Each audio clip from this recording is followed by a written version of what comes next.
tanto fuego, al final revientan, ¿no? Pues es lo que se está preparando. Y ahora ya vamos a adentrarnos en la temática de hoy, que como os dije, va a tratar exclusivamente sobre profecías, y sobre profecías cumplidas. Antes vamos a pasar aquí una noticia que apareció en una encuesta anterior, en 1995, fijaros. Jóvenes y crédulos, decía. El 22% de los jóvenes españoles creen los profetas y elegidos, y el 33% manifiestan fiarse de los horóscopos, según el informe de Juventud en España 2000, elaborado por el Instituto de la Juventud. Curiosamente, las cifras relativas a ambas cuestiones se han incrementado notablemente con respecto a la encuesta anterior de 1995. O sea que cuanto más tiempo va pasando, más la gente cree en asuntos de profetas, astrólogos, etcétera, etcétera, que les predigan un poco todo lo referente al futuro. Y fijaros que estamos viviendo en una época en la cual precisamente la gente, dada la situación mundial, se pregunta ¿qué va a pasar con este mundo? La gente se da cuenta que este mundo no va bien, pero también se preguntan ¿y qué va a pasar conmigo a nivel personal o con los míos, ¿no? Con mi propia familia? La gente está padeciendo una cierta angustia. Entonces, ¿quién sale beneficiado de todo esto? Pues la gente busca soluciones. ¿Y dónde las va a buscar? ¿En la política? ¿En la filosofía? Ninguna de las dos vertientes puede ofrecer una solución. Entonces, fijaros cómo está incluso el propio Reagan, por poner un pequeño ejemplo entre muchos otros personajes, lo buscan en la astrología, en adivinos del futuro. Pero, ¿sabéis? Los videntes, aquí tenemos una imagen de una mujer con una bola, ejemplo característico de evidencia. También, para saber si son muy buenos o muy malos, se miden por porcentajes sus aciertos. ¿Sabéis? Los que están considerados sumamente buenos, entre ellos mismos lo comentan, tienen un porcentaje de acierto de entre el 20 y el 30%.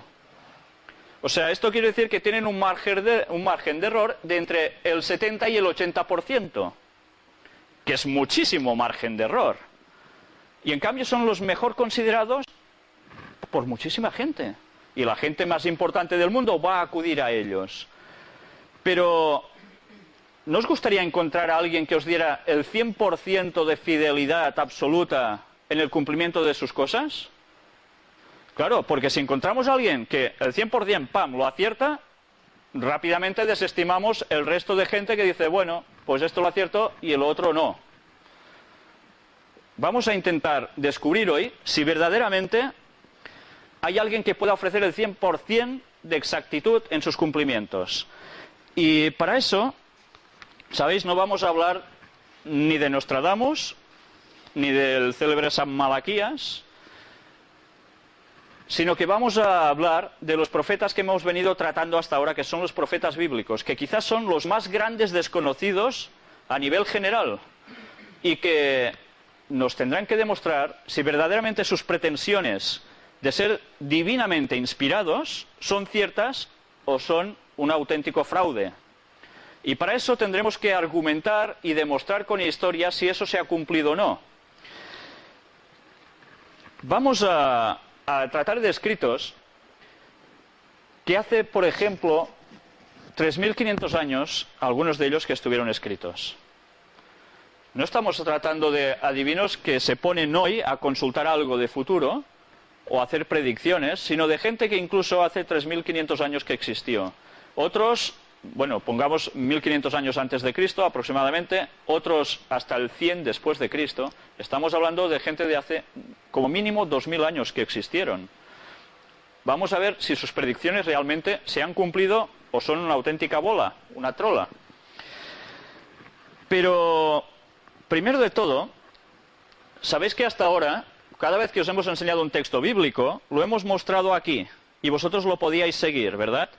Pues antes os he dicho que no vamos a tratar ni de Nostradamus, ni de otros profetas o videntes que no cumplen el 100% de garantía. Vamos a intentar encontrar los del 100%. Además, pensemos una cosa, hasta ahora todo lo que hemos ido mostrando sobre el aspecto de la masonería, luciferanismo, etcétera, etcétera, tiene plena vinculación con Nostradamus y demás personajes que el mundo en general está considerando como auténticos profetas a los que se les puede seguir su criterio. Como estas personas vienen del mundo de las tinieblas, del mundo de Lucifer, yo personalmente no los voy a tratar. sino que lo que voy a hacer es cernirme sobre estos otros que dicen que son inspirados divinamente. Y lo que hoy vamos a hacer es repartir unos libros, no sé si, no, para todos no hay, intentaremos que sea uno para cada dos, para que vosotros mismos busquéis los textos. ¿Sabéis? Hay gente que cuando coge una Biblia se asusta porque dicen, uy, esto a mí, qué miedo, ¿no? Pues lo hemos estado haciendo hasta aquí, ¿eh? Que no os habéis asustado para nada de lo que hemos leído. Pues ahora vais a tener Biblias en vuestras manos. Y vosotros mismos vais a poder comprobar si lo que vamos a leer está escrito aquí o es un invento que me hago yo o que yo me he montado cuando lo veis aquí. Todas son iguales. Por tanto, cada vez que yo os diga un cierto texto de algún profeta, os voy a citar la página donde se encuentra. Las páginas las encontraréis, son unos numeritos que están en mitad del libro, más o menos, por arriba, si no recuerdo mal. Y os voy a decir el nombre del libro o del profeta, y así vos todos lo podréis buscar a la misma vez. Si vosotros abrís cualquier Biblia, veréis que está dividida en unos números gordos, que hay pocos, unos números más gruesos, y unos números más pequeñitos. Los números gruesos son lo que se llaman los capítulos, son unas subdivisiones que se hicieron, no por los propios profetas, sino muchos años más tarde, para poder encontrar más fácilmente los textos. Y los versículos igualmente. Los versículos son esos numeritos más pequeñitos que hay. Por tanto, cuando yo os diga un texto, os diré el capítulo, que es el número grande, y el versículo, el número pequeño, para que todos lo podáis ir buscando, ¿vale? A pesar de todo, si alguien tiene mala vista, también van a aparecer aquí, si no tenemos ningún fallo con la informática. Vamos a empezar con un texto de un profeta que pone en boca de Dios la pretensión de que solo Dios puede anunciar el futuro. El texto es Isaías, capítulo 46, versículos 9 y 10. Es la página 542. Página 542. Supongo que el numerito está en medio, ¿verdad? De la página arriba. Vale. Pues así lo encontraréis más fácil. Página 542. Hoy tenemos luz adicional. Lectura buena. Bueno, ¿lo tenéis más o menos todos? Buscad el capítulo 46, que es el número grueso, versículos, numeritos pequeños, 9 y 10.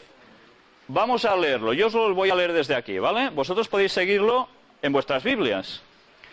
El texto dice, según Isaías, acordaos de las cosas pasadas desde los tiempos antiguos, porque yo soy Dios, y no hay otro Dios, y nada hay semejante a mí, que anuncio lo por venir desde el principio, y desde la antigüedad lo que aún no era hecho, que digo, mi consejo permanecerá, y haré todo lo que quiero.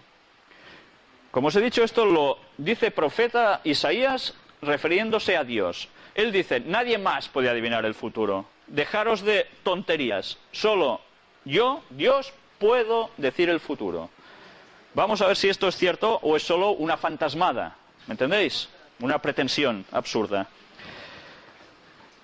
Para hacer esto, otros textos dicen que utilizó a profetas y apóstoles. Vamos a leer dos textos. Buscad la página 881.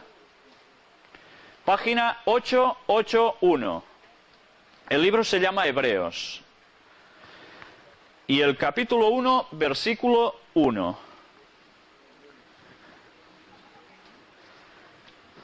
¿Tenéis todos la página 881? Hebreos 1.1. El texto dice, Dios, habiendo hablado muchas veces y de muchas maneras en otro tiempo, a los padres por los profetas. ¿Veis? Los profetas eran los utilizados, dice Dios, para dar su mensaje. Pero ¿quién más aparte de profetas en la antigüedad? Buscad otra página, la 870. Estamos poniendo unas bases antes de adentrarnos de lleno en la profecía, ¿vale? El libro se llama Primera de Tesalonicenses, capítulo 2, versículo 13. Página 870. Y aquí nos dice, por lo cual también nosotros, sin cesar, damos gracias a Dios de que cuando recibisteis la palabra de Dios que oísteis de nosotros, la recibisteis no como palabra de hombres, sino según es en verdad la palabra de Dios, la cual actúa en vosotros los creyentes. Quien estaba escribiendo aquí era el apóstol Pablo. Por tanto, ¿a quién se utilizaba? Pues a profetas y a apóstoles, los discípulos de Jesús, ¿entendéis? Discípulos y otro apóstol, como era Pablo, que no era uno de los 12 que tenían su séquito. Pues como ya hemos puesto un poco las bases, vamos a decir un texto que aún puede parecer más una solemne tontería. Luego tendremos que comprobar si esto es cierto o no. El texto se halla en la página 878. Si buscáis vuestras páginas, 878. El libro es Segunda de Timoteo, capítulo 3 y versículo 16. Si no cabéis atrás, podéis iros aposentándoos como queráis tranquilamente, sin ninguna vergüenza. Este texto dice: toda la Escritura, refiriéndose a toda la Biblia, es inspirada por Dios y útil para enseñar, para redarguir, para corregir, para instruir en justicia.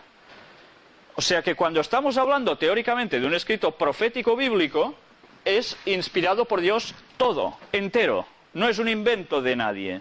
Esta es la pretensión de estos profetas y estos apóstoles. Hoy tendremos que comprobar si esto es cierto, ¿vale? Y ahora ya empezaremos de lleno con la primera profecía que vamos a tratar hoy. La primera profecía es referente a Babilonia. ¿Todos conocéis que llamado Babilonia? ¿Una ciudad también? ¿Sí? Vale. Bueno, aquí hay una ilustración. ¿Sabéis que Babilonia se hizo famosa en el mundo antiguo por ser una de las 7 maravillas del mundo, en el cual precisamente había los jardines colgantes? Yo exactamente no sé cómo eran. Los pintores lo recrean como se imaginan que sería, porque no hay ninguna prueba gráfica de ello. ¿Alguien ha estado en Babilonia, en la ciudad de Babilonia? No. Pero, ¿verdad que habéis visto alguna foto de Babilonia, algún reportaje? Cuando hubo la guerra en Irak, que es donde está situada la antigua Babilonia, se hablaba, incluso se veían imágenes de los soldados acercándose por esos sitios. Pero yo no sé si vosotros visteis algún sitio así, perfecto, con sus arboledas.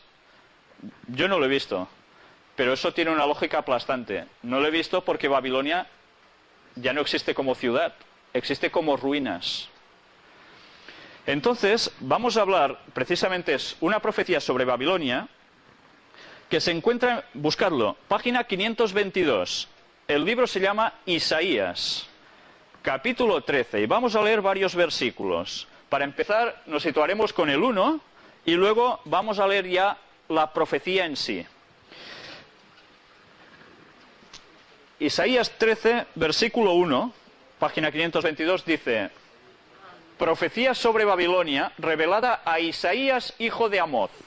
¿Por qué pone esto? Porque Isaías era un nombre de persona, pero antes, en la antigüedad, no tenían apellidos.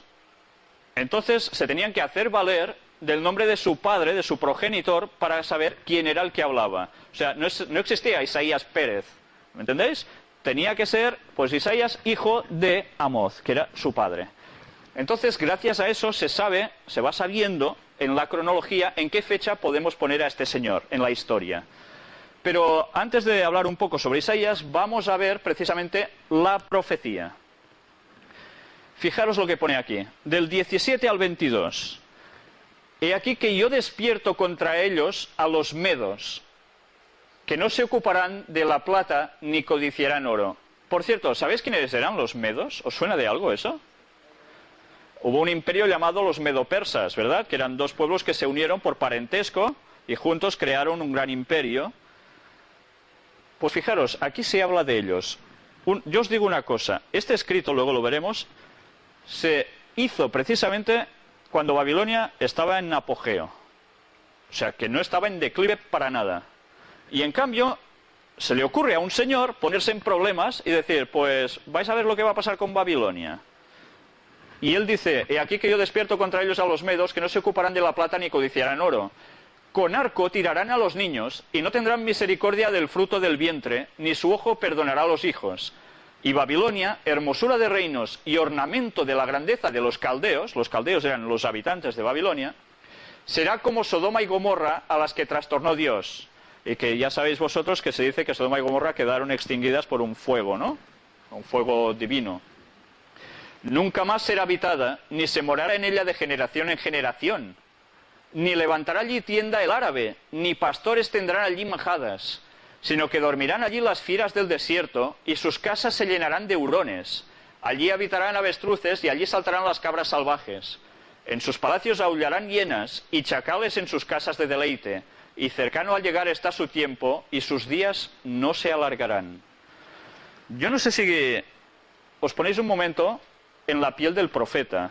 Imaginaros que este señor, que además era judío, está en una tierra extraña, cautivo, y encima no se le ocurre otra cosa que inventarse que esa gran ciudad y ese gran imperio, básicamente la ciudad, en concreto la cita él, va a quedar hecha añicos. A ver, si vosotros pronosticáis algo así, en un sitio donde la realeza manda con plena autoridad, lo más seguro es que os ejecuten, pero vamos, seguro. Tenéis todos los números para terminar mal. Y en cambio estos señores, en caso concreto Isaías, no se le ocurre otra cosa que soltar esta profecía. Buscarse problemas, ¿verdad? Pues bueno, vamos a ver una cosa. Isaías, bueno, esto no era su foto, porque en esos tiempos no habían cámaras fotográficas, estos son cuadros. Isaías vivió entre los años 740 al 701 antes de Cristo. Fijaros que estamos hablando de muchos años. ¿Y sabéis cuándo cayó Babilonia? ¿En qué año? 538 antes de Cristo. Fijaros qué margen de diferencia entre el momento en que el profeta pronostica y el hecho pasa. Pero cuidado, él anunció el hecho, pero anunció muchos detalles concernientes a ese hecho, detalles que se tendrían que cumplir sobre esa profecía. Si cogemos un poco de historia, los medos, precisamente, fueron los que se levantaron contra Babilonia. En la próxima reunión incluso vamos a tratar en profundidad cómo hicieron el tomar Babilonia, porque es bastante interesante. Y ahora yo quiero contaros un relato de qué encontraron los arqueólogos cuando llegaron a las ruinas de Babilonia. Pues se encontraron precisamente con el problema de que los trabajadores árabes no se querían acercar allí. ¿Sabéis por qué? Pues porque la llamaban, yo no sé si lo pronuncio bien, vosotros me corregiréis, Mudjelibe. ¿Es correcto? Seguro que no, mire, pronunciado por mí seguro que no. Bueno, que traducido es la derrocada, o sea, es derrumbada totalmente. ¿Y por qué no se querían acercar allí? Este señor era un asiriólogo llamado Layard. Después de visitar el emplazamiento de Babilonia en el año 1845, hizo una descripción detallada entre la que se encuentran los siguientes párrafos. Esto es lo que escribe este señor. Y recordad mientras leemos esto lo que habéis leído en vuestros textos, ¿vale? 1845 escribe: montones informes de escombros cubren por muchas hectáreas la superficie del terreno. Por todas partes se ven fragmentos de cristal, mármol, cerámica y ladrillos con inscripciones, mezclados con aquel suelo salitroso y blanquecino, originados por los restos de antiguas moradas, y que impide y destruye la vegetación, haciendo del sitio de Babilonia un lugar desolado y un horrible desierto. Los búhos, los cuales son de una variedad grande y gris y se hallan a menudo en grandes bandadas, surgen de los escasos matorrales, y el inmundo chacal acecha entre los surcos. El montículo estaba lleno de grandes huecos. Penetramos en algunos de ellos y los hallamos llenos de osamentas y de huesos de animales recién devorados. Un olor inmundo e intolerable salía de aquellos restos repugnantes, así como de las galerías convertidas en cavernas de fieras que se habían abierto paso a las galerías por la parte superior del montículo.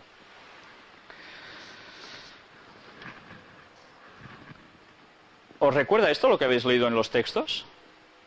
Babilonia quedaría como escombros, morada de chacales, de animalillos, de fieras. Y esto que pasó hace tantos siglos, un profeta lo acertó muchos años atrás, y encima, curiosamente, en el año 1845 alguien escribe cuando llega allí lo que ve. Pero cuidado, ya veis que Babilonia como ciudad se ha vuelto a reedificar. ¿Vuelve a existir Babilonia como tal? No, sigue habiendo las ruinas. El texto decía que nadie más va a vivir allí. O sea que si a vosotros ahora se os ocurre ir y poner allí vuestra casita, vais a tirar esta profecía por tierra. Yo me pregunto, ¿por qué después de tantos años aún nadie lo ha hecho? La profecía, si es cierta, se va a seguir cumpliendo. ¿Entendéis?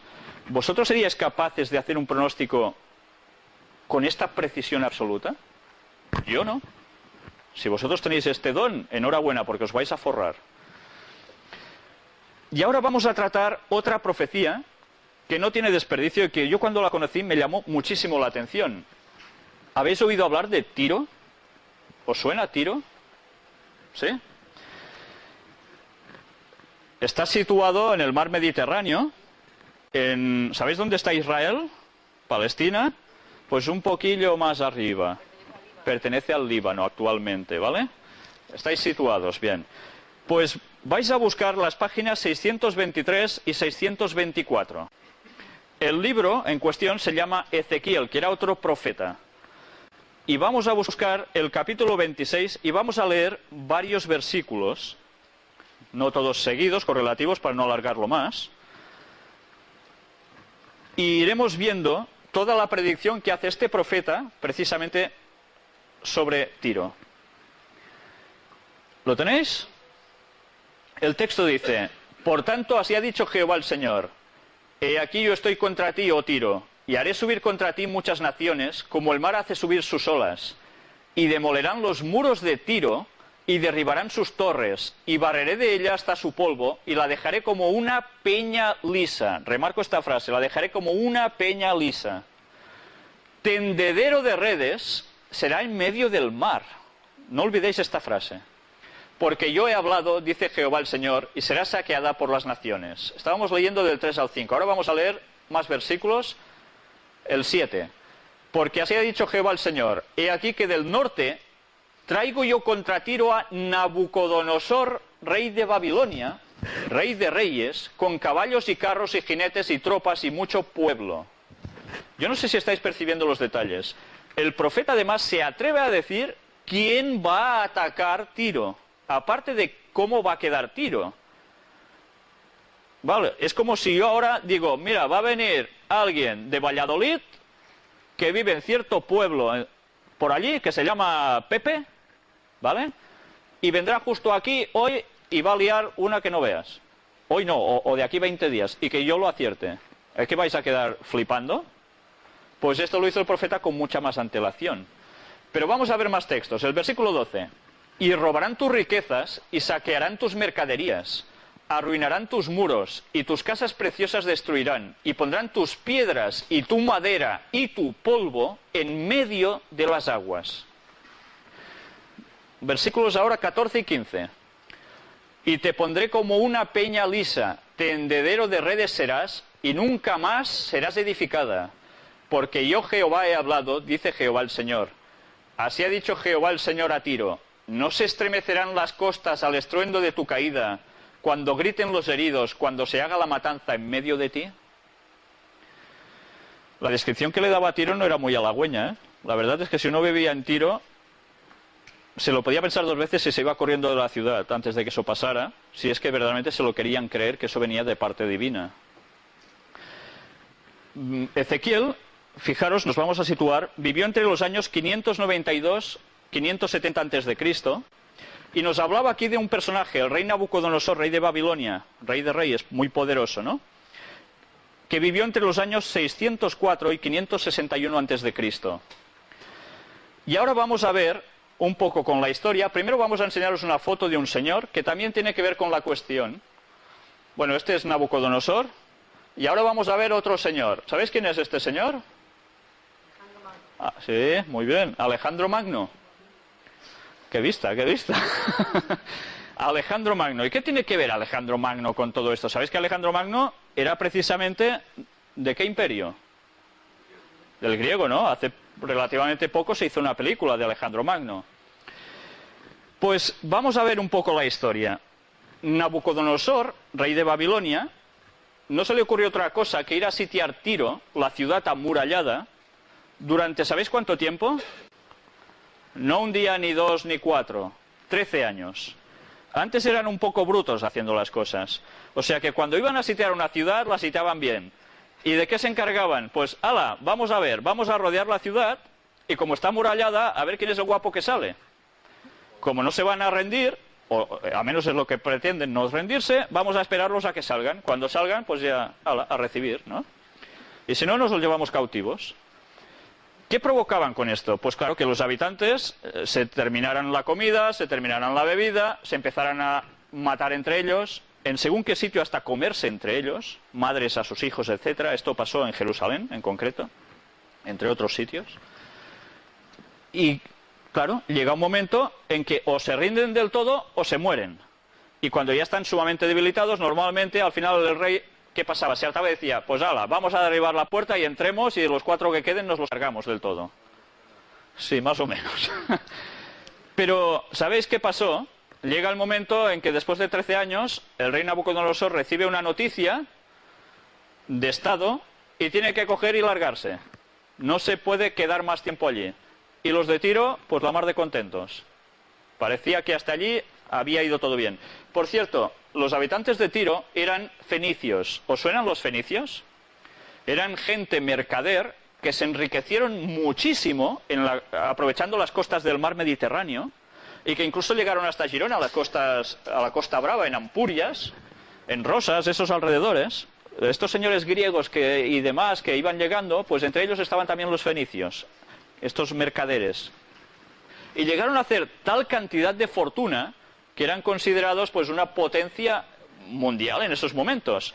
Por eso tenían unas murallas tremendas y una gran riqueza.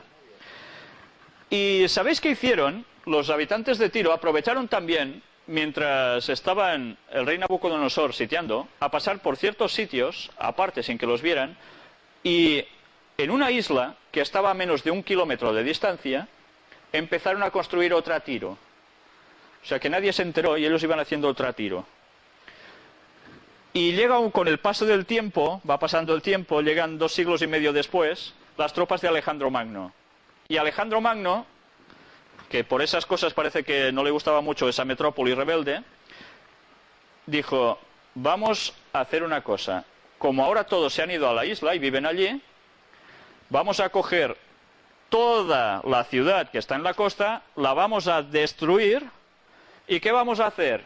Claro, hasta allí no vamos a llegar a esa isla, nos tendremos que mojar un poco los tobillos, ¿no? Pues ¿qué haremos? Todos los escombros que tengamos los vamos a ir poniendo desde la costa hasta la isla, haciendo un malecón. ¿Sabéis qué es un malecón? Viene a ser como un paso más o menos ancho o estrecho, depende de cómo se mire, en el cual se puede juntar un sitio desde un extremo hasta el otro. Y ellos hicieron esto, hicieron como diríamos, un puente, por decir algo, ¿no? Montando todo un camino.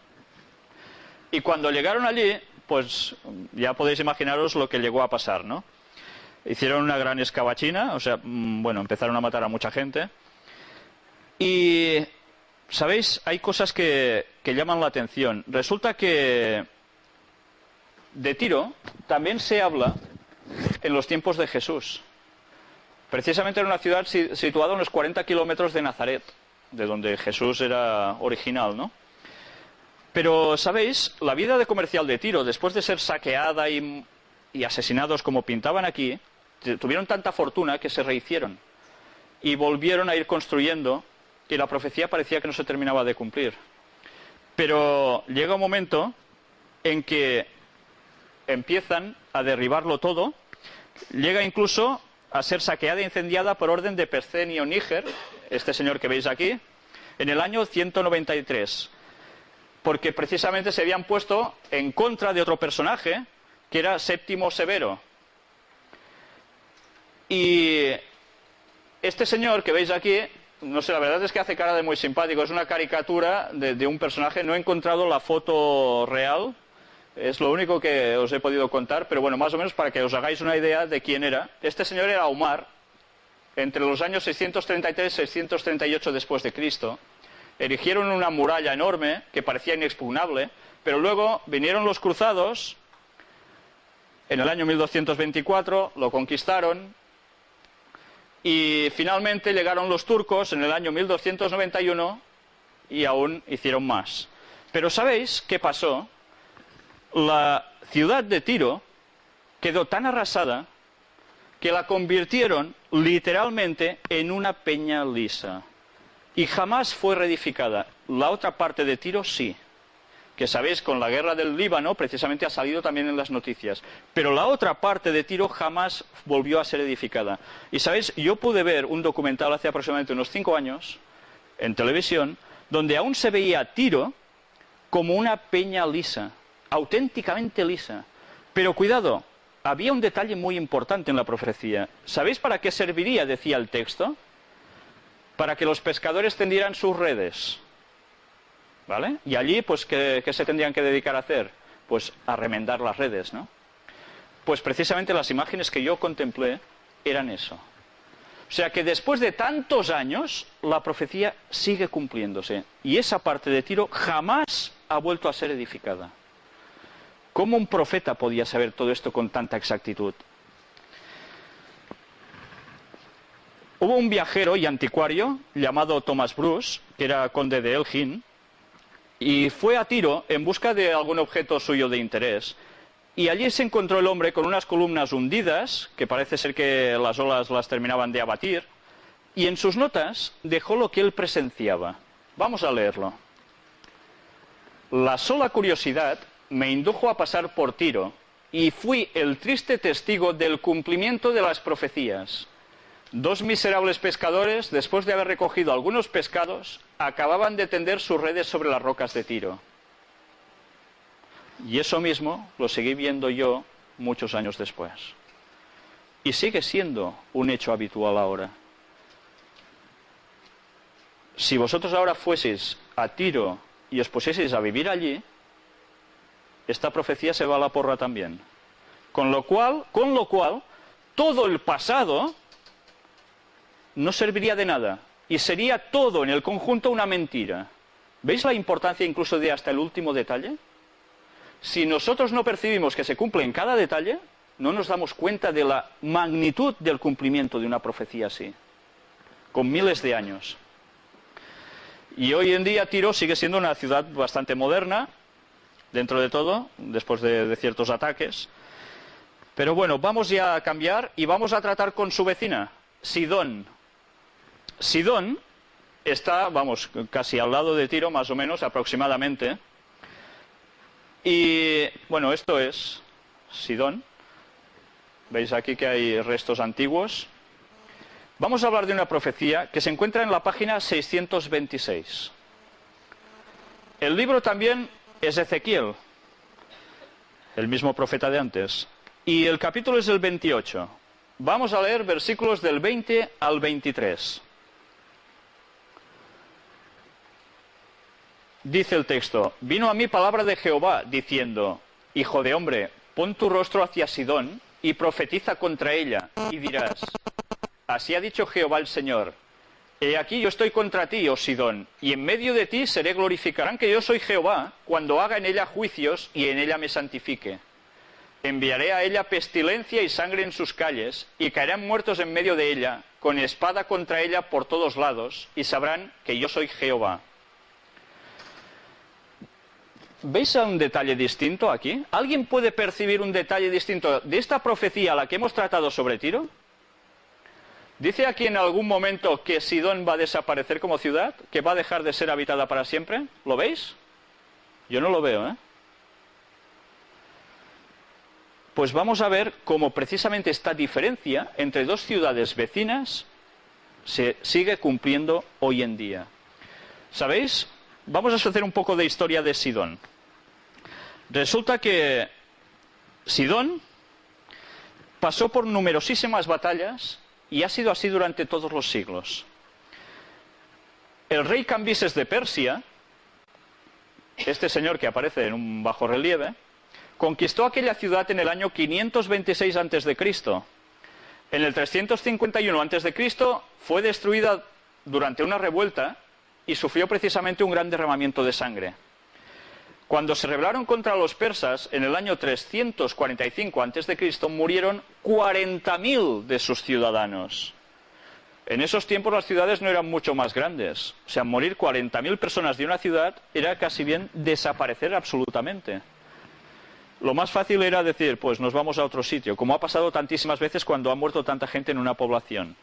Pues no, Sidón volvió a tirar para adelante, fue reconstruida.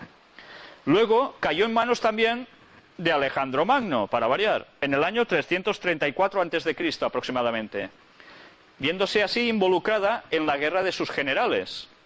Porque sabéis que Alejandro Magno, además, terminó mal. A los 33 años se muere por glotonerías, orgías, etcétera, etcétera, y sus 4 generales no se querían mucho, parece ser, pero sí querían mucho su imperio. Y se empezaron a coger cada uno su parte de tropas y a guerrear entre ellos. Con lo cual el imperio de los griegos se empezó ya a tambalear, no era tan poderoso como lo era antes, ¿no? En la época de Jesucristo, Sidón seguía siendo una ciudad rica y próspera. Luego llegan las cruzadas, en los años 1096 a 1270 después de Cristo. Fue sitiada en varias ocasiones, destruida, pero siempre reconstruida. En 1840 fue bombardeada por las flotas aliadas de Inglaterra, Austria y Turquía, y tomada por el almirante Napier. Como era de esperar, pues lógicamente hubo otra vez numerosos muertos, numerosos heridos. Incluso durante la Primera Guerra Mundial, pues también fue escenario de varias batallas muy fuertes. Pero sabéis, Sidón sigue existiendo actualmente, pero ya no se llama Sidón, se llama Saida. Básicamente el nombre sigue siendo el mismo. Pero ¿habéis visto? El cumplimiento de la profecía sigue en vigencia. Sidón aún está en pie. En cambio, Tiro, esa parte, no. ¿Cómo puede distinguir un profeta en un futuro tan lejano que las cosas sigan pasando con este cumplimiento? Y ahora vamos a tratar sobre Egipto. Sí, ¿no? Ah, vale, sí, es verdad, gracias por el apuntaje. Lo visteis todos en la guerra del Líbano, que duró 33 días. ¿Quién atacó precisamente a Sidón? Pues los judíos, Israel. Y aquí veis imágenes de esos ataques, ¿no? Quedó bastante maltrecha. Pero bueno, siguen reconstruyendo y siguen hacia adelante. Ya veis qué constancia, ¿no? Y ahora sí, ahora ya nos vamos por Egipto. Y de Egipto también escribió Ezequiel, curiosamente. En vuestras páginas, estarán en las páginas 626-627, capítulo 29, versículos 9 y 10, y luego seguiremos leyendo otros textos. Dice, y la tierra de Egipto será asolada y desierta, y sabrán que yo soy Jehová, por cuanto dijo, el Nilo es mío, y yo lo hice. Una cosa, ¿por qué Dios dice que el Nilo es mío y yo lo hice? Porque sabéis que los egipcios tenían al Nilo como una divinidad absoluta, era el que les daba la vida. Entonces, ¿qué quiere decir con esto? Que él está por encima de los dioses egipcios, que tenían un montón, y entre los cuales destacaba uno que era el dios Sol, del que tanto hemos hablado en estas conferencias, demostrando su vinculación con la masonería, ¿vale? Sigue diciendo, por tanto, he aquí yo estoy contra ti y contra tus ríos, y pondré la tierra de Egipto en desolación, en la soledad del desierto, desde Migdol hasta Sebene, hasta el límite de Etiopía. Vamos a leer también versículos 14 y 15. Y volveré a traer los cautivos de Egipto, y los llevaré a la tierra de Patros, a la tierra de su origen, y allí serán un reino despreciable. En comparación con los otros reinos, será humilde. Nunca más se alzará sobre las naciones, porque yo los disminuiré para que no vuelvan a tener dominio sobre las naciones. Y en el capítulo 30, versículos 12 y 13 dice, y secaré los ríos, y entregaré la tierra en manos de malos, y por mano de extranjeros destruiré la tierra y cuanto en ella hay. Yo Jehová he hablado. Así ha dicho Jehová el Señor, destruiré también las imágenes, y destruiré los ídolos de Memphis, y no habrá más príncipe de la tierra de Egipto, y en la tierra de Egipto pondré temor. Yo no sé si os habéis ido quedando con los detalles de este texto. Nos dice cosas realmente impresionantes. Si hacemos un poco de historia, Nabucodonosor, cuando quedó chasqueado después de sitiar Tiro, marcha sobre Egipto para realizar saqueos. Y en esos tiempos Egipto era un imperio potente. Estaba bien Egipto. Sabéis que es conocido por los faraones, ¿no?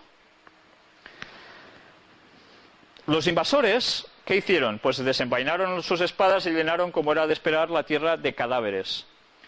Y la historia enseña que delante de Nabucodonosor, Necao, que era el faraón de esos momentos, perdió 100.000 de sus mejores soldados, que pronto está dicho. Y el faraón, ¿qué tuvo que hacer? Pues le entregó al monarca babilónico, ¿a quién? A su hija Nicrotis. Bueno, este es Necao, luego viene Nicrotis, que como van todos así tan bonitos, pues, bueno, aquí ya no está. Bueno, imaginaros una chica egipcia, ¿vale? Pues ya está.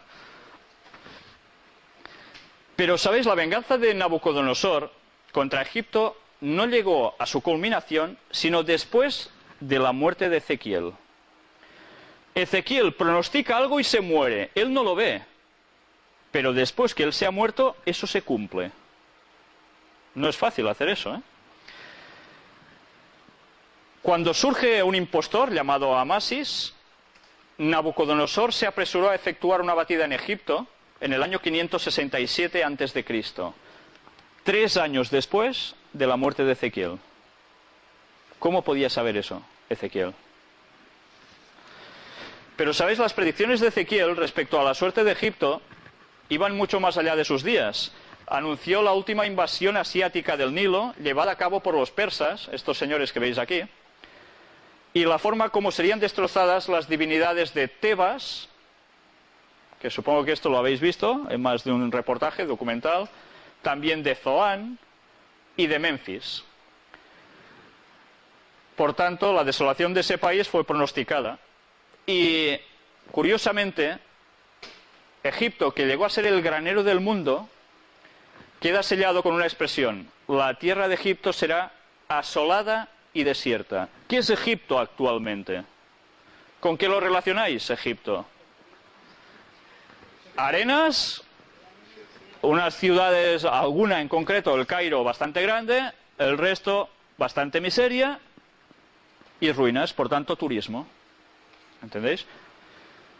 Pues, cuando estas profecías se pronosticaron, Egipto era un imperio superpoderoso.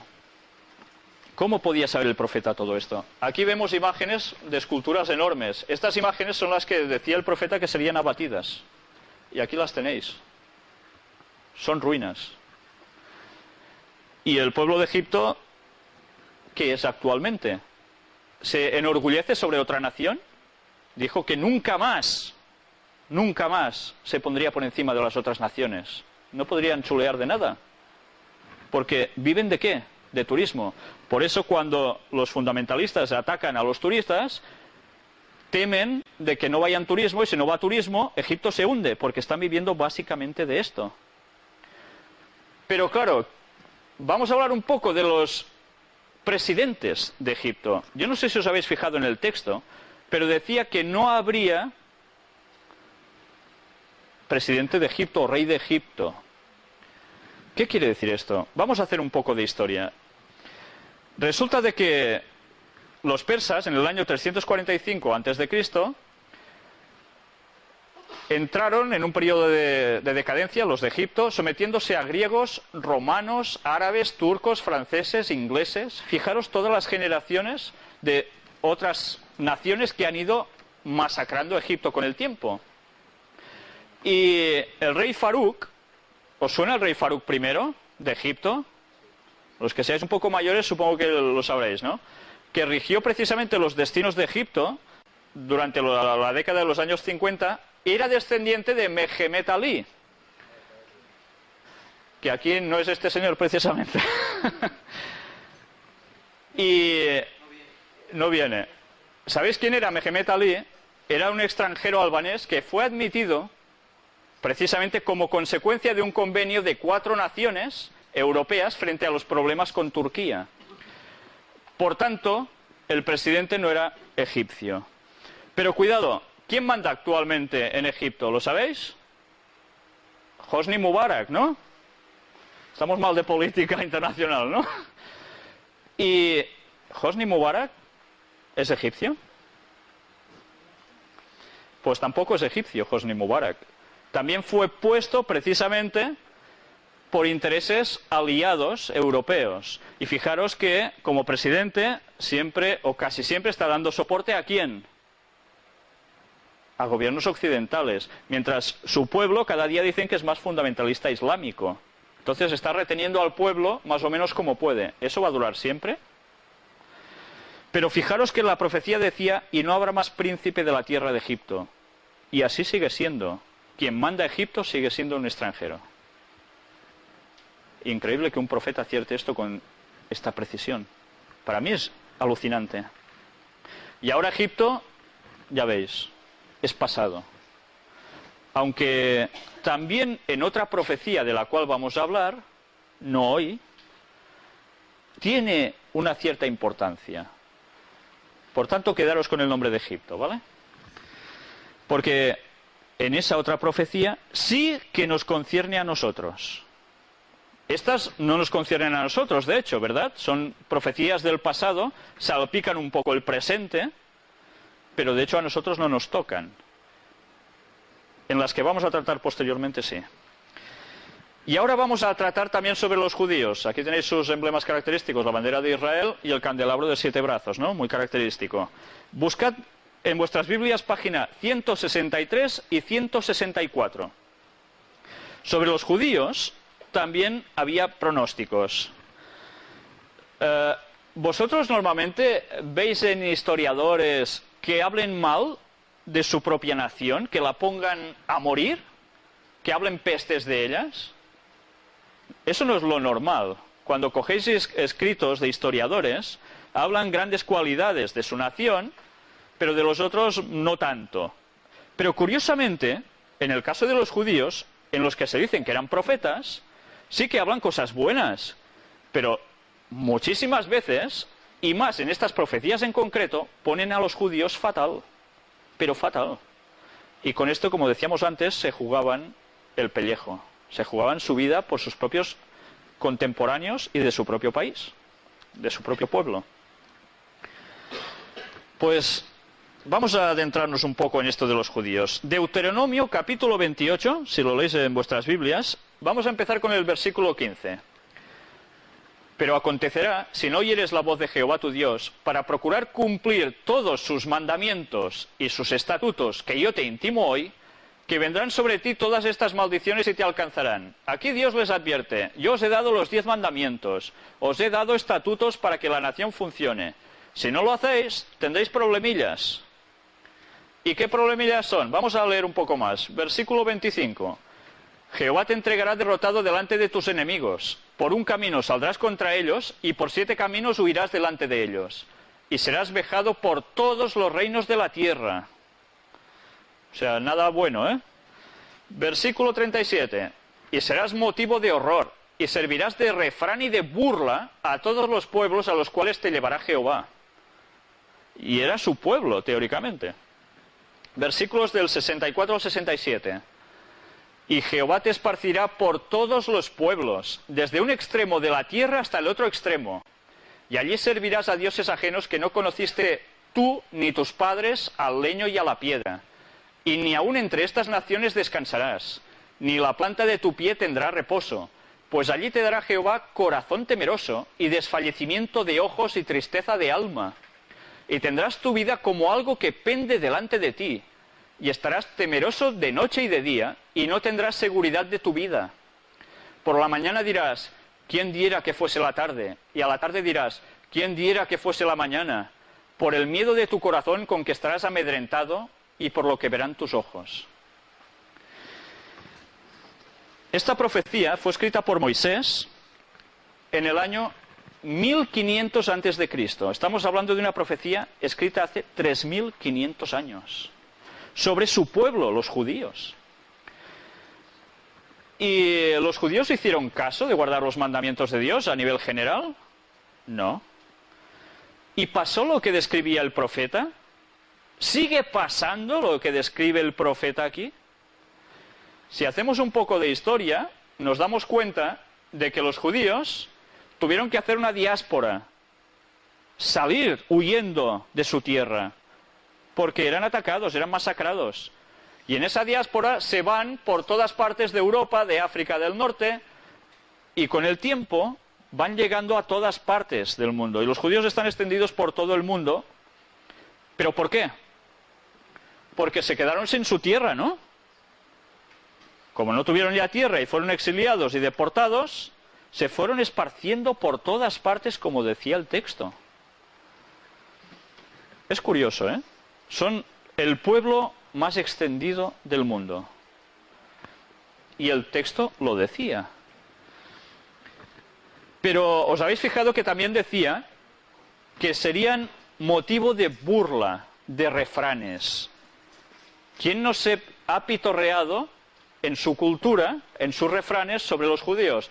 Incluso por aquí se había oído decir que eres más perro que un judío, que eres más tacaño que un judío. Perro judío, ¿verdad? Es que son cosas que han quedado en el argot. Y pensad que los judíos aquí en Girona estuvieron muchos años y fueron básicamente, bueno, gente muy preponderante en la ciudad. Un cementerio que está respetado. Sí. Entonces, fijaros que todo lo que estaba pronosticado se ha cumplido sobre ellos. Pero ¿no han soportado acaso innumerables persecuciones? Durante toda la historia, si vemos el ejemplo de la Segunda Guerra Mundial, ¿no iban marcados incluso con la estrella que dicen de David? Para distinguirlos. ¿No sufrieron todo lo que llegaron a sufrir? Pues sí, lo sufrieron. Eso es innegable. Y todo esto estaba pronosticado que les pasaría, estas desgracias, por apartarse de los mandamientos de Dios, por no querer hacer caso. Les vendrían estas desgracias. Cuando ellos estaban llamados a ser un ejemplo para todas las naciones y diciendo lo que Dios quería para todos. Como no hacen caso de eso, les pasan estas cosas. Una terrible consecuencia, ¿verdad? Pero vamos a hablar también de una profecía sobre su segundo templo. ¿Sabéis que los judíos tuvieron dos templos? Tuvieron un tabernáculo que llevaban por el desierto, que era un santuario portátil. Luego, cuando se establecen en su tierra, montan el famoso templo de Salomón, del cual los masones cogen muchas referencias. Y bueno, ese templo termina mal. Luego, con el paso del tiempo, cuando regresan cautivos de Babilonia, levantan otro templo, el segundo templo, que esto del cual es una reconstrucción, porque ¿está el templo de los judíos actualmente? Que no. Esto es una reconstrucción. Y en esos tiempos de la época de Jesús, hubo un señor llamado Herodes, que para gozar del favor del pueblo, fomenta, ayudando económicamente mucho para la reconstrucción y quedar un templo realmente impresionante, muy bonito, pues parece ser que fue una auténtica maravilla. Pero resulta que aparece un personaje en la historia llamado Jesús, que todos habéis oído hablar. Y no se le ocurre otra cosa también que pronosticar algo contra cosas de su propio pueblo. Y esto lo vais a encontrar en la parte de la Biblia que se llama el Nuevo Testamento, que es cuando Jesús aparece en la historia, la página 715. El libro se llama Mateo. Y el capítulo 24, versículos 1 y 2. Fijaros qué dice Jesús. Cuando Jesús salió del templo y se iba, se acercaron sus discípulos para mostrarle los edificios del templo. ¿Por qué hicieron esto los discípulos? Como era un templo fantástico, los discípulos decían, mira, Señor, qué pedazo de templo más bonito tenemos. Y Jesús los sorprende diciendo, respondiendo él les dijo, ¿veis todo esto? De cierto os digo que no quedará aquí piedra sobre piedra que no sea derribada. ¿Este pronóstico pasó o no pasó? Jesús aproximadamente murió en el año 30 y algo de nuestra era, de la era cristiana.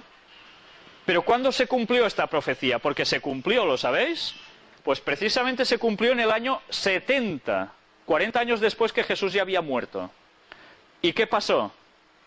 Pues que precisamente los romanos, por una revuelta que hubo, se liaron y tenían órdenes estrictas de no hacerlo, a atacar ese templo. Lo destruyeron, lo quemaron ¿Y qué queda actualmente de este templo? Se dice, mucha gente dice, lo que queda es el muro de las lamentaciones, donde todos habéis visto, supongo por televisión, los judíos que se acercan y van haciendo todo el rato así con la cabeza sus oraciones. ¿Esto es el templo? ¿Son piedras que quedan del templo? No. Lo que les queda, que es esta pared, era sencillamente un muro de contención porque el templo estaba ubicado arriba. Por tanto, esto no forma parte ni de ese templo. Con lo cual, la profecía de Jesús de que no quedaría piedra sobre piedra fue totalmente literal. Absolutamente literal. Y buscad también la página 767. El libro se llama Lucas, capítulo 21 y versículo 24. También Jesús es el que habla aquí. Y fijaros que dice, y caerán a filo de espada, y serán llevados cautivos a todas las naciones. ¿Pasó esto o no pasó? Pues sí, Jerusalén fue atacada, fue masacrada con espadas. ¿Y qué pasó con la gente? Que los que sobrevivieron fueron llevados cautivos a todas las naciones. Jesús lo pronosticó y se cumplió. Ezequiel había hecho algo parecido. Jesús entra más en detalles incluso hablando de su templo, ya veíais, ¿no? Luego, la segunda parte de este versículo no tiene ningún desperdicio. Y Jerusalén será hollada por los gentiles. ¿Quiénes son los gentiles? En el pensamiento judío, gentil es todo aquel que no es judío. Por tanto, seamos de donde seamos, cubanos, chilenos, de Madagascar, de la India, de Teruel, de donde queráis, todos somos gentiles para ellos, si no son judíos. ¿Cómo? Somos muy gentiles. O sea que Jerusalén tenía que ser hollada, dice, hollada, sabéis qué significa, ¿no? Por gente que no era judía. Hasta que los tiempos de los gentiles se cumplan. ¿Qué quiere decir esto? Recordad esto, porque esto es profecía. Y de esto vamos a tratar también, si queréis, junto con el tema que os había dicho antes. Eso solo si queréis después de terminar las conferencias que hay previstas. Pero esto no tiene desperdicio porque esto sí que nos va a afectar a todos. Pero a todos, de eso nadie se va a librar.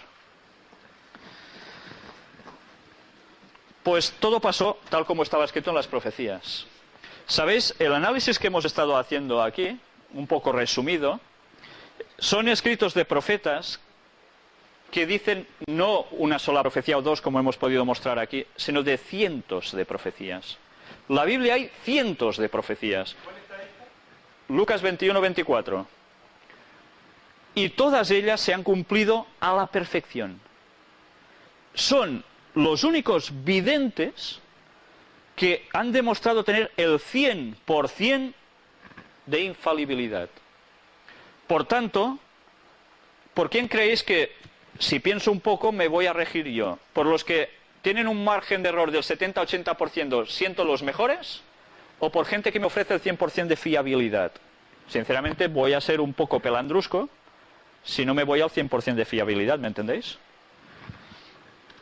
Pero, ¿sabéis? Los profetas no solo se dedicaron a pronosticar futuros, no solo hicieron eso.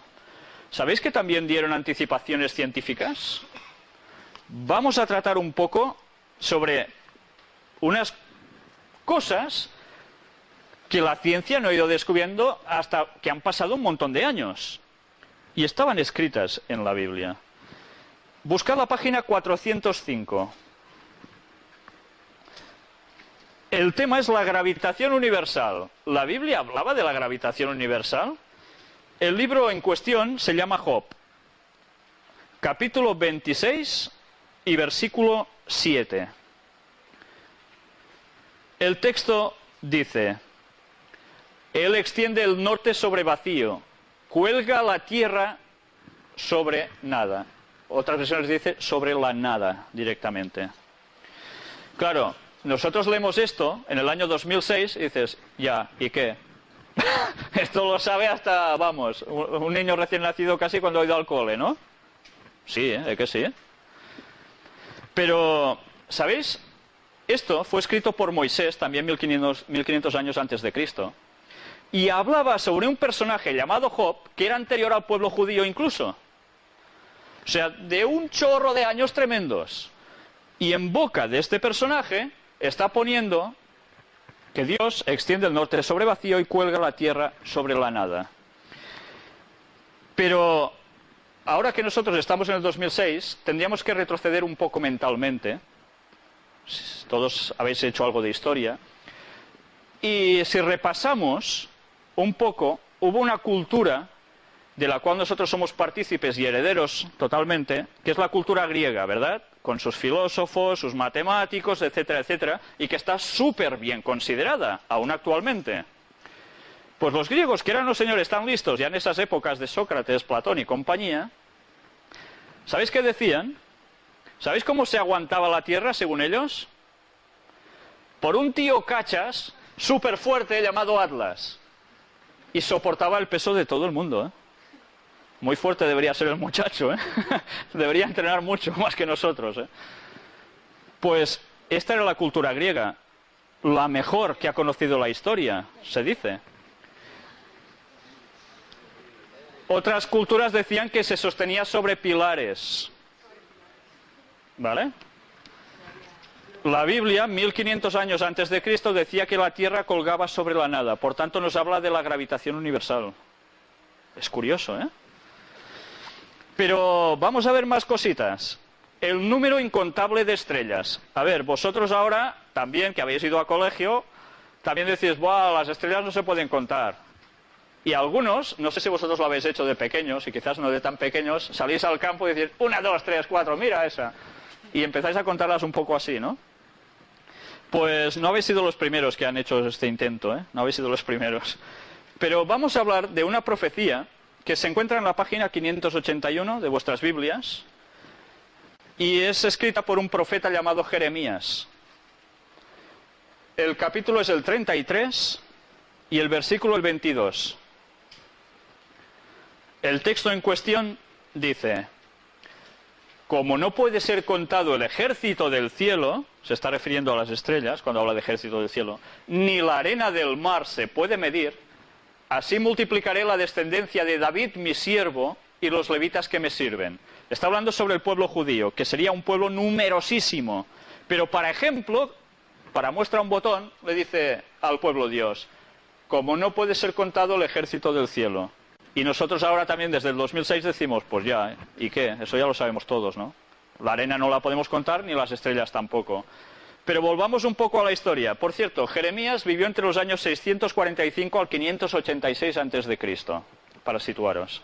Y escribió esto en el año 604 a.C. Pues fijaros, en el siglo II a.C., el astrónomo griego Hiparco, este señor, había fijado el número de estrellas en 1, 2, 3, 4, 1022. No hay más, hay 1022 estrellas según Hiparco en el siglo II antes de Cristo. Luego pasan 3 siglos y llega el astrónomo Ptolomeo de Alejandría y se puso un poco chulo el muchacho. Se enorgullecía de añadir a su catálogo 4 estrellas más. Tenía mejor vista, se ve el muchacho, no lo sé, pero contó 4 estrellas más. Y sí, se añadieron a su catálogo oficialmente, ¿eh? Pero luego, claro, ¿qué pasa? Llega un señor llamado Galileo Galilei que inventa ¿el qué? El telescopio un poco ya bien hecho. Y este señor, ¿qué dice? Pues, ¡hola! ¡Qué montón de estrellas que se ven que a simple vista no veía yo, ni nadie! Y se da cuenta de que hay muchas más. Pero él tampoco dice de que sean infinitas o no. Y actualmente, gracias a qué sabemos que las estrellas son infinitas, que no podemos llegar a contarlo. ¿Cómo dices? Que se ve sin telescopio, ¿no? Sí, las estrellas se ven sin telescopio, pero con telescopio ves aún más, ¿no? Ya, pero hombre, hasta contar 100 yo puedo contarlas sin gafas. ¡Qué suerte! Yo sin gafas ni una, tú. Pues Galileo Galilei hizo el descubrimiento del telescopio un poco bien hecho y vio muchas más, ¿no?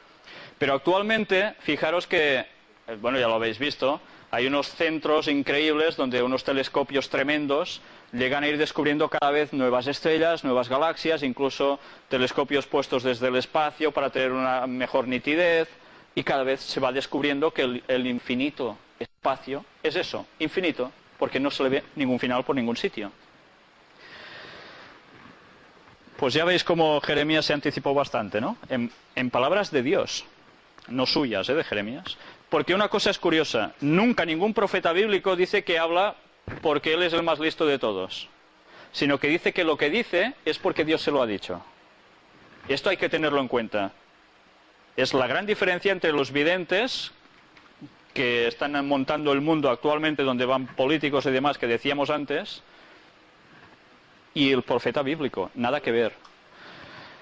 Al final podréis hablar, para no alargar más, ¿vale? Hay una cosa que también es interesante, y es que los videntes actualmente también dicen, muchos de ellos, que reciben revelaciones de seres guías, gurús, espirituales. ¿De qué parte vienen? ¿De parte de Dios o de parte luciferana? ¿Recordáis que dijimos que no solo había apariciones de seres angelicales buenos y divinos, sino que también Lucifer hace lo mismo haciéndose pasar por bueno a veces, ¿vale? Él o sus ángeles. Y todo esto lo hemos ido mostrando aquí, ¿no? Pero ahora vamos a hablar también de otra cuestión, el peso del aire. Toma fórmula. Si vosotros entendéis esto, yo no. Pero esta es la fórmula. Página 406. El libro también es el de Job, escrito por Moisés, como os he dicho antes. Capítulo 28 y versículo 25. El texto dice, al dar peso al viento o al aire, según la versión, y poner las aguas por medida. Ahora, claro, sabemos que el aire pesa, ¿verdad? Pero ¿esto cuándo se descubrió? Pues no hace tanto de esto, hace pocos siglos. Y aquí, el profeta, hablando por Job, que era ya a saber de qué año, y ya estaba diciendo esto. Y ahora cuando se hacen cálculos, se cuenta con el peso del aire.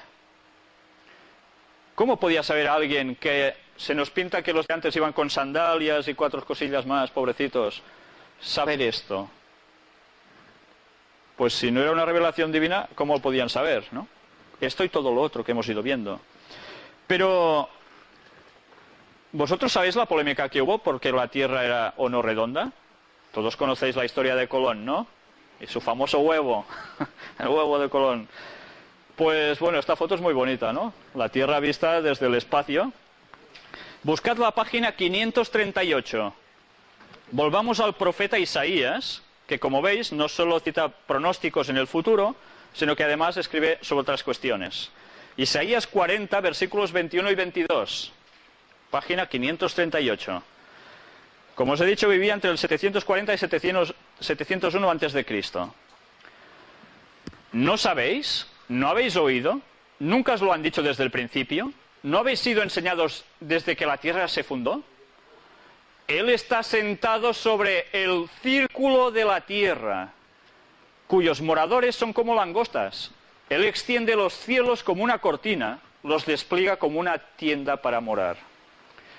¿Qué dice el versículo 22? Él está sentado sobre ¿qué? Sobre el cuadrado de la tierra, ¿no? El círculo de la tierra.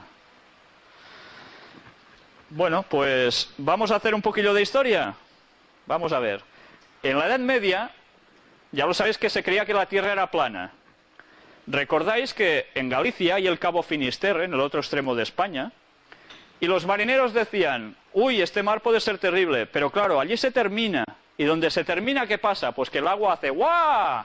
Y barco que pasa por allí ¡guau! Y a saber dónde va. Porque la tierra era plana. Este era el concepto que había.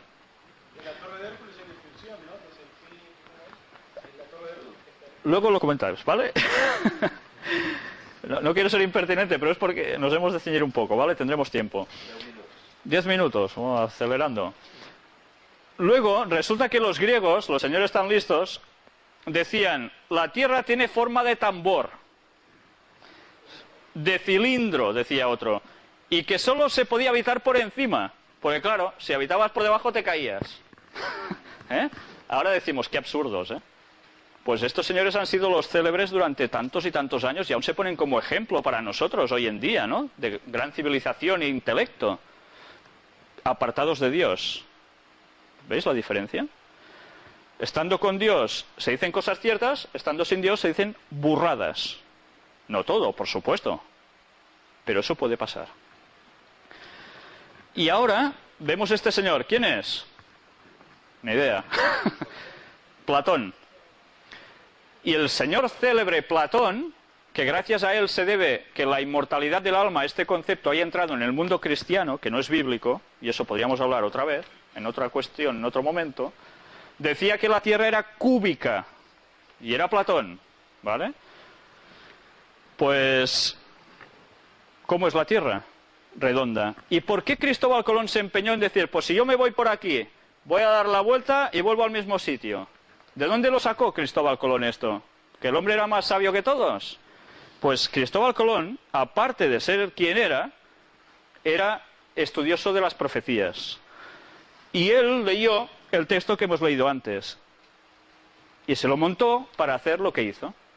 Y ahora todos sabemos que la Tierra es redonda y de eso ya no lo duda nadie. Si queréis un poco achatada por los polos, pero círculo de la Tierra, ¿vale? Entonces, concluyendo, podemos decir que de profecías podíamos tratar muchísimas, solo nos hemos concernido a las ya cumplidas, y quizás podéis decir, bueno, pero claro, esto son historias pasadas, pero era necesario, entiendo yo que era necesario, tratarlas, porque si comprobamos que esto no son tonterías, que se han cumplido, y con un margen de error tremendo, un margen de años tan grande, y con una exactitud tan impresionante, que ahora pienso yo, ¿y si estos profetas han escrito profecías de hoy? ¿Van a ser ciertas o no van a ser ciertas? Si antes no me han engañado, ¿lo van a hacer para las profecías que hay que nos afectan a nosotros hoy? Y que muchas están pasando y no sabéis que son profecía. Pero, ¿y las que vienen en el futuro? Porque, ¿sabéis? De profecías de futuro hay. Pero no creáis que de un futuro de aquí a 80.000 años. No, no. Cuando en estos textos se habla de profecía de futuro, son profecías que nos atañen casi ya a nosotros. Porque quedan muy pocas por cumplir y se van a cumplir dentro de muy, pero que muy poco tiempo. Y que debemos conocer. Porque a esas, en esas, todos vamos a ser afectados. Todos. Nadie se va a escapar. Si estamos vivos, claro. Por eso hemos querido poner un poco la base con todo esto. ¿Sabéis? Hay otro tipo de profecías en la Biblia que se llaman las mesiánicas. Las que decían que habría un Mesías que aparecería en la tierra en cierta época, que haría ciertas cosas, y que el mundo cristiano dice que se refieren a Jesús. Si eso es cierto, quiere decir que Jesús era Dios. No una persona cualquiera, sino Dios. ¿Se puede demostrar eso? Porque si eso es cierto, nos puede cambiar un montón de planteamientos. Tanto para los que decimos que somos cristianos, como para los que no lo son. ¿Se puede llegar a demostrar? Si queréis algún día, no estaba previsto tratarlo. Son realmente fuertes. Podemos hacerlo. Eso va a depender de vosotros, ¿vale? Si queréis saber la verdad.